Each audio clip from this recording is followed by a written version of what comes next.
guys, Michael Hanna from St. Vito Focacceria. I am overjoyed to be a part of the Nourish dinner this year, celebrating 15 years for the Nashville Food Project.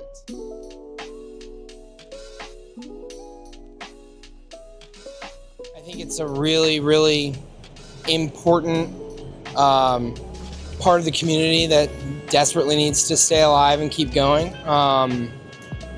Me and my wife try to stay involved at kids' schools, involved, in volunteering those aspects too, and like the business needs to be involved in that type of stuff, and I cherish it, and I want that to be a part of our legacy as a restaurant here.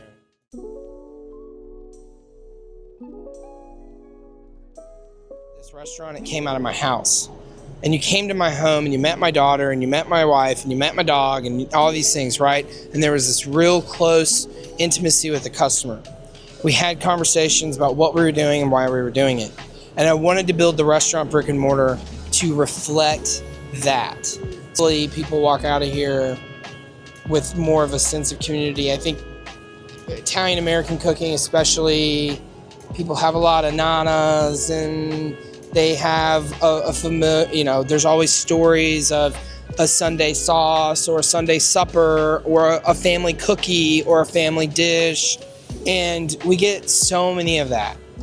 Like people sit down and like today for lunch, this lady was talking to me about brajol, and how they make it in their family and how we make it in our family. And that is like, that's important. It's like there's a connection there.